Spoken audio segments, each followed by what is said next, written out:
Hello and welcome. This is Kevin, also known as AWOL, and today we have the last of the series.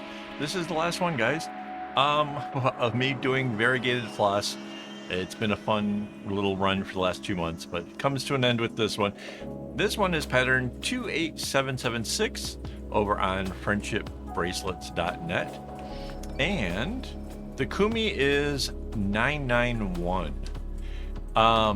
Which, yeah, the Kumi's cool looking, but there's only like 2 strands running through the whole thing, so it just kind of makes little dots in it. Well, I say, yeah, it's 2, right? Because, right, so 2 strands in the whole of that. There's 12 strings altogether. My double up my floss is what makes it possible to even do Kumis on a bracelet this small. I came up with a few, let's loosely just call it rules of how I was going to engage with this bracelet.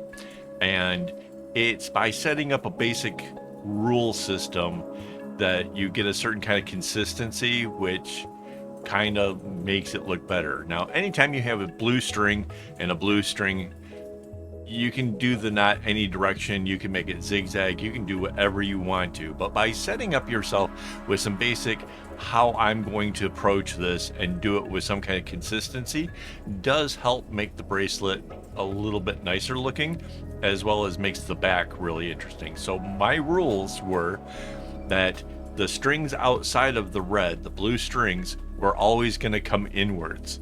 If it was on the left-hand side, it's a right knot to bring it in towards the center. If it's on the right side, it's the left knot, again, to bring it in towards the center.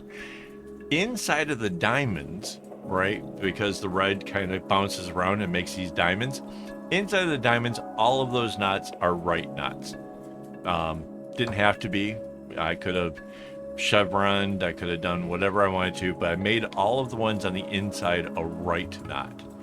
And as a result, the backside of the whole bracelet is really, really fascinating to look at. It's really, really fun.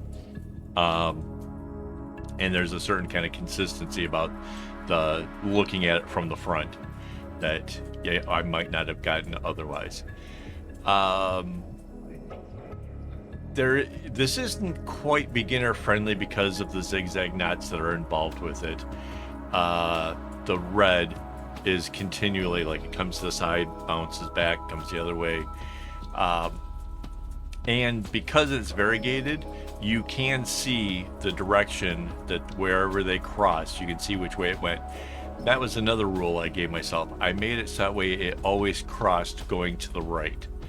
And if you look closely, if you're one of those people who really kind of get in there and zoom in and take a look, you can see that it always crossed the same kind of direction.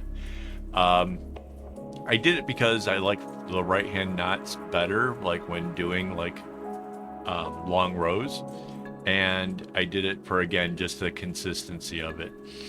There are a couple places where it's not super clear because both colors kind of lined up the same.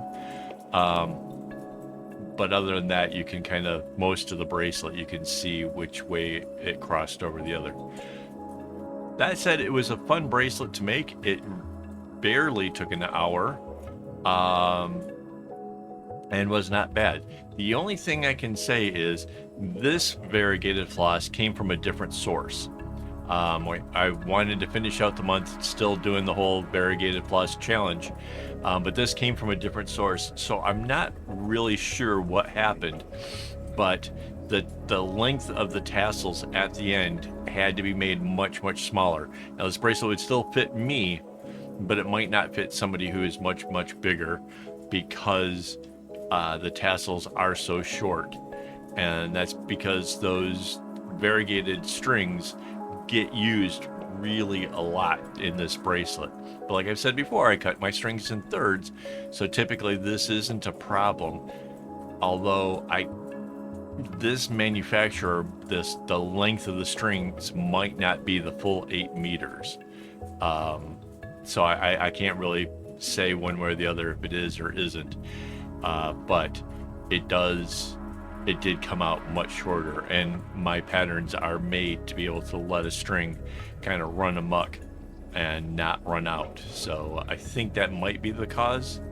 At the end of the day, though, I'm still lucky that I cut my string so long, because otherwise I wouldn't have been able to finish the bracelet. It was feeling like, whoa, we are really short getting to the end of this. But yeah, it's a really striking bracelet. I really like the contrast of the colors. It is a lot of fun. The red, I don't know if the camera really picks it up. The red kind of, it goes from like a fairly medium red to almost a chocolatey brown. So it's an interesting variegated floss to begin with. Again, it came from a different supplier. I've had this laying around, wasn't sure what to do with it, and since I used up the sampler, I was left with, still one bracelet to go. So I was like, all right, let's dig into this. Let's see what happens. And I'm not too disappointed. I like the colors. I like the contrast between that and the lighter blue. I think it's fun. Hang on, wait. The little diamond back there, that was the middle point. I almost forgot to thank my YouTube members for making this stuff possible. It has been a fun 2 months playing with this string, and it's time to get back onto some solid colors here. And yeah, I go through a lot of string. I don't know if you guys like really get the idea of what I go through. Just for like the regular bracelets during the month, that's probably not that bad. But I just started a bag, and just to get the bag started, I had to use 96 skeins, and that's just for one project. And I seem to keep getting myself into these bigger projects and stuff. It's what people kind of know me for and kind of want to see me do. So yeah, there was 96 for that. I don't know what the math is for necessarily. I think it's like 2 skeins at least for every bracelet that I make, and that's like 12 bracelets, so at least 24 skeins each month just for the bracelets. And like sometimes you have to use more colors, so like there's leftover bits, so that a bracelet might be as many as 6 skeins that I go through, with like having remainders left over if there's 6 colors in a 12-string bracelet. So yeah, I go through a lot of floss, and these guys help make that possible. So thank you again very much for that. If you want to see behind the scenes, watch videos of me actually doing it in real time, or even talk to me while I'm making bracelets, that's all possible through being a member. It's $4 a month, and I really kind of want to build it up because I want to get to where we can do some other cool stuff here with the channel. So yeah, I think it'd be neat. If you guys have questions, if there's certain patterns that you're interested in, or maybe you saw a bracelet somewhere and you're kind of wanting to do it, leave me a comment. I will try to get back to you. So far, as my channel goes, I have made comments back to everybody who has left one. So far, so good, right? Knock on wood.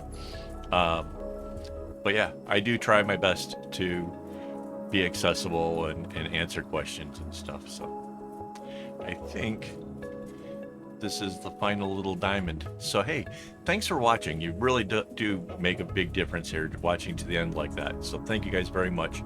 And as always, don't get your strings in a bunch.